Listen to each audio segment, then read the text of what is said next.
नमस्कार दोस्तों, मेरे YouTube चैनल पर आपका स्वागत है। आज की कहानी है गोद लिया बेटा।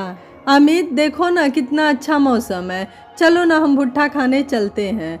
रजनी ने छोटे बच्चे की तरह मचलते हुए ऑफिस से घर आए अपने पति से कहा, तो अपनी नई नवेली दुल्हन की मासूमियत भरी मनुहार को वो भी मना नहीं कर पाया और दोनों अपनी गाड़ी से निकल पड़े मानसून का मजा लेते हुए भुट्टा खाने। चौराहे पर पहुंच अमित ने साइड में गाड़ी पार्क की और एक हाथ ठेले वाले को 2 भुट्टा भुनने का ऑर्डर देकर वो दोनों हल्की हल्की गिर रही बूंदों का मजा लेने लगे। तभी रजनी को आभास हुआ जैसे किसी छोटे से बच्चे की रोने की आवाज़ आ रही है, तो उसने अमित को भी कान लगाकर सुनने को कहा। पर अमित को तो सिर्फ गर्म आंच पर रखे भुट्टों के भुनने की फटफट ही सुनाई दे रही थी, तो उसने बच्चे की आवाज़ को उसका वहम मान इग्नोर कर दिया और सारा ध्यान पत्ते में लिपटे नींबू और काला नमक लगे गर्मा गर्म भुट्टे को खाने में लगा लिया और रजनी को भी उसकी सोधी खुशबू में खोकर खाने को कहा। रजनी भी अमित की बात मानकर अपना पसंदीदा भुट्टा खाने भी लगी, पर एक बार फिर वो किसी छोटे बच्चे की रोती आवाज़ सुनकर ठिठक गई। इस बार शायद अमित को भी आवाज़ सुनाई दी, तो वो भी अपना भुट्टा छोड़ सड़क के दूसरी ओर लगी झाड़ियों से आ रही आवाज़ की तरफ बढ़ गया। वहाँ देखा तो एक ब्लैक पॉलीथीन में बंधा बच्चा अपनी पूरी जान लगा हाथ पैर मारकर उस बंधन से मुक्त होने की नाकाम कोशिश कर रहा था। ये देखते ही रजनी का कलेजा मुंह को आ गया। उसने आओ देखा नौताव और हाथ में लिया भुट्टा एक तरफ फेंक लपक कर उस पॉलीथीन को फाड़कर बच्चे को बाहर निकाला और बोली, ओह, न जाने कौन इतना निर्दयी होगा जो इस नन्ही सी जान को यहाँ फेंक गया। कहते हैं कि लोग लड़कियों को फेंक जाते हैं, पर देखो ये तो लड़का है। ये सुनते ही सब चौंक गए और बोले, घोर कलयुग है भाई, ज़रूर कोई अपना पाप छुपाने को इसे यहाँ फेंक गया होगा। वहाँ जितने मुँह थे उतनी बातें थीं, पर वहाँ कोई उस नन्ही जान के बारे में नहीं सोच रहा था। पुलिस भी आई, पर वो भी उसे किसी संस्था को सौंपने के अलावा और कुछ नहीं कर सकते थे। इधर वो बच्चा रजनी की छाती से चिपका ऐसे अपना पेट भरने को इधर उधर मुंह मार रहा था जैसे वो अपने माँ के आंचल में हो। जैसे ही सारी जानकारी लेकर एक महिला पुलिस ने उस बच्चे को अपनी गोद में लेना चाहा, उस नवजात बच्चे ने जोर से मुट्ठियाँ भींच रजनी की टी शर्ट को जोर से पकड़ लिया और ऊँ करके जोर जोर से रोने लगा। रजनी की शादी को अभी कुछ ही समय हुआ था, उसे बच्चे का कोई एक्सपीरियंस नहीं था, फिर भी वो उस बच्चे से जुड़ाव महसूस कर रही थी। आखिर रजनी ने अपने दिल की सुनकर अमित की रजामंदी से संस्था को सौंपने के लिए कागजी कार्यवाही पूरी होने तक अपने पास रख लिया। उसके बाद जब पुलिस वाले घर से बच्चे को लेने आए तो रजनी और अमित उस बच्चे से इतने घुल मिल गए थे कि उसे खुद से अलग ही नहीं कर पाए और दोनों ने अपने माँ बाप से पूछ सारी कागजी कार्यवाही कर उसे गोद ले लिया और उसका नाम रखा हर्ष। हर्ष धीरे धीरे बड़ा हो रहा था और रजनी और अमित उसे खूब प्यार करते और वो मासूम तो उन दोनों को ही अपना माँ बाप के रूप में जानता था। उनकी शादी को 3 साल हो गए थे, पर हर्ष के होने से उन लोगों का ध्यान ही नहीं गया कि उन्हें अपनी संतान की ज़रूरत भी है। फिर एक दिन अपनी माँ के कहने पर कि बेटा एक और बच्चा कर लो, हर्ष को कम से कम एक भाई या एक बहन तो होनी ही चाहिए ताकि आगे चलकर दोनों एक दूसरे का सहारा बन सके। रजनी ने इस तरफ सोचना शुरू किया और अमित को लेकर कई डॉक्टरों से मिली। आखिर एक दिन उसने अमित को अपनी गर्भवती होने की खबर सुनाई। ये खुशखबरी सुनकर अमित खुश तो हुआ, पर उसे कहीं ना कहीं डर लगने लगा कि कहीं अपना बच्चा होने पर उसका प्यार हर्ष के लिए कम न हो जाए। इसलिए वो हर्ष से अब और ज़्यादा खुद को जोड़ने की कोशिश करता। दूसरी तरफ रजनी हार्मोनल परिवर्तन और अपनी कोख में पल रहे बच्चे की वजह से हर्ष से थोड़ी दूर होती जा रही थी। पाला तो हर्ष को भी उसने बिल्कुल अपने बच्चे की तरह ही था, पर जो लगाव जो अपनापन वो अपने कोख में पल रहे बच्चे से महसूस कर रही थी शायद उतना हर्ष से कभी ही नहीं हुआ था। पहले तो उसे यही लगता था कि वो हर्ष को बिल्कुल उसकी माँ की तरह प्यार करती है, पर अब अपने पेट में हो रही हलचल से उसके अंदर एक अलग ही ममता जागी थी। रही सही कसर 10वें महीने में हुई उसकी प्यारी सी सुंदर सी नन्ही गुड़िया के जन्म ने पूरी कर दी। अब जब भी वो उसे अपने आंचल में छुपा अपना दूध पिलाती तो जैसे वो एक अलग ही दुनिया में होती। नन्ही गुड़िया के अमृत पीते होठों का स्पर्श उसे जन्नत की सैर कराता।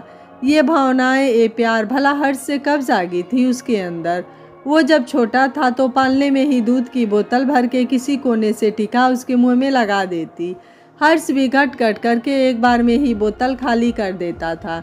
उसे भी कहाँ पता होगा कि जब एक माँ अपना दूध पिलाती है तो हजारों बार अपने बच्चे के सर पर हाथ फिराती है, फिर तुरंत कांधे से लगा उसकी न जाने कितनी पप्पियाँ ले लेती है।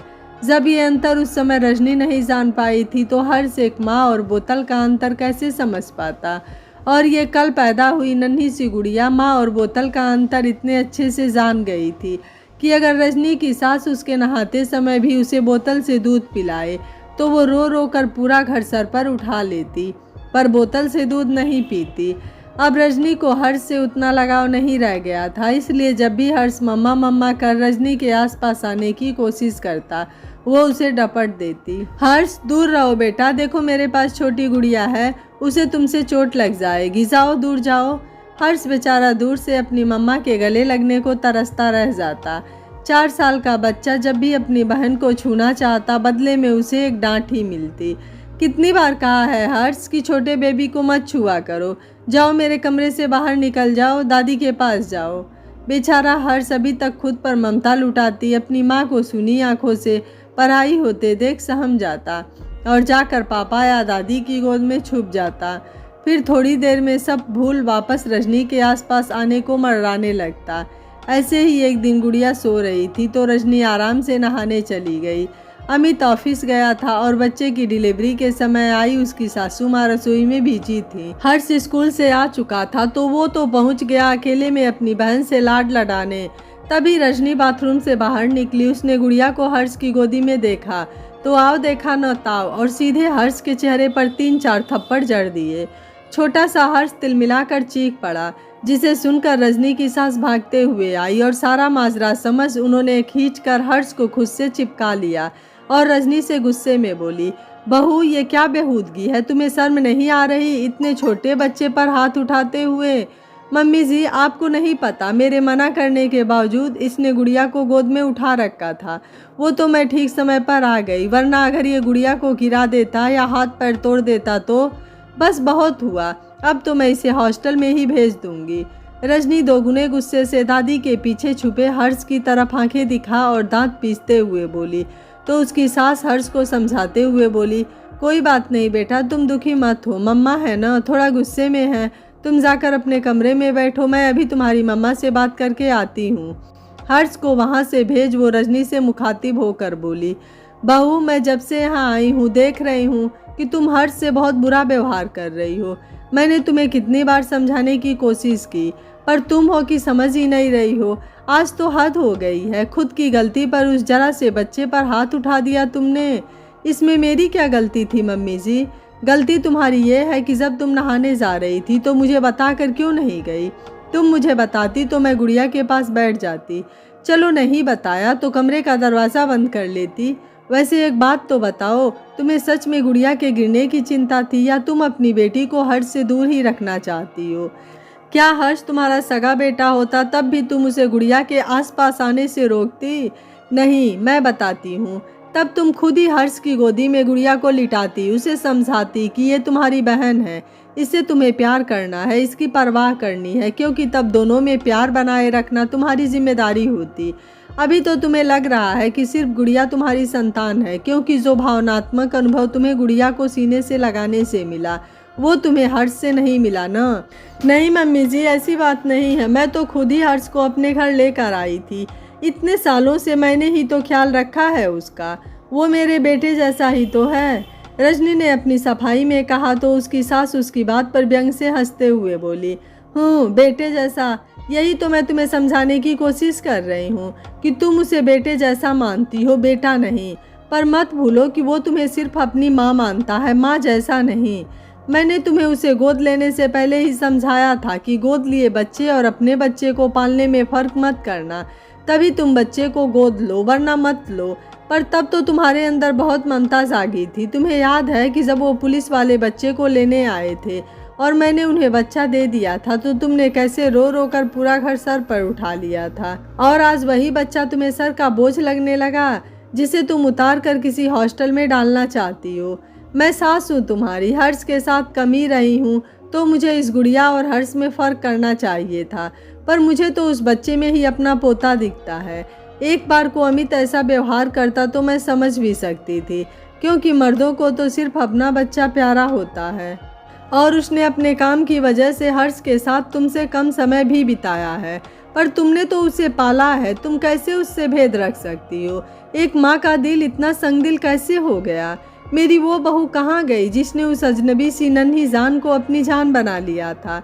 ये कहते कहते रजनी की सासू माँ रो पड़ी, फिर अपनी आंखों से आंसू खुद ही पोंछते हुए बोली, कोई बात नहीं, तुम्हें गुड़िया से प्यार है, तुम उसे पालो।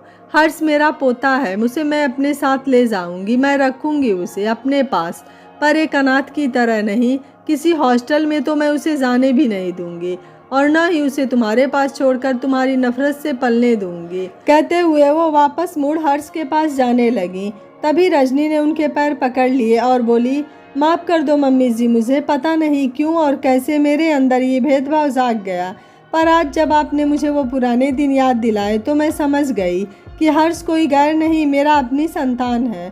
उसे गोद में लेकर मेरे अंदर जो ममता का स्रोत फूटा था, उसे शब्दों में बयां करना मुश्किल है, बिल्कुल उसी तरह जैसे गुड़िया को दूध पिलाने की भावना व्यक्त करना मुश्किल है। आप उसे मुझसे दूर मत करना, मैं उसके बिना नहीं रह पाऊंगी। प्लीज़ मम्मी जी, मुझे माफ़ कर दो, अब मैं कभी ऐसा नहीं करूंगी। तभी दोनों सास बहू की आवाज़ें सुनकर दरवाजे से अंदर आते हर्ष की आवाज़ सुनाई दी, जो दादी के पैर पकड़े रजनी से लिपटते हुए बोला, दादी प्लीज़ आप मेरी मम्मा को मत डांटो, मेरी मम्मा ने कुछ नहीं किया, प्लीज़ दादी। और नन्हे नन्हे हाथों से रजनी के आंसू पोंछ दिए। उसका प्यार और परवाह देखकर रजनी ने खुद उसे कसकर चिपटा लिया और एक सांस में उसकी हजारों पप्पियां ले डाली। तभी बेड पर लेटी गुड़िया कुनमुनाने लगी तो रजनी हर्ष का हाथ पकड़ ये कहते हुए, चलो बेटा, तुम्हें गुड़िया को गोदी में लेना है ना, मैं देती हूँ तुम्हें गुड़िया को गोदी में, वो तुम्हारी बहन है, उसे खूब प्यार करना। बेड पर ले गई उसे और कमरे के दरवाजे से अमित और उसकी माँ दोनों भरी आंखों से बहन भाई पर एक माँ की ममता को लुटाते हुए देख रहे थे। दोस्तों, अक्सर देखा जाता है कि अपना बच्चा होते ही हम गोद लिए बच्चे को बेगाना बना देते हैं, भूल जाते हैं कि हमारे अंदर ममता जगाने वाला वही बच्चा होता है। इसलिए जब भी किसी बच्चे को गोद लें, पूरे मन से ले, वरना वो जहाँ पल रहा है उसे वहीं पलने दे, क्योंकि मुझे नहीं लगता कि एक बच्चे के अंदर अपनापन जगह उसे पराया करने से बड़ा पाप इस दुनिया में कोई और होगा। यह कहानी आपको कैसी लगी, आप मुझे अपनी राय कमेंट बॉक्स में ज़रूर दीजिएगा। वीडियो पसंद आया है तो वीडियो को लाइक, शेयर एंड चैनल को सब्सक्राइब कर लीजिएगा। Thank you for watching. मिलते हैं अगली कहानी में।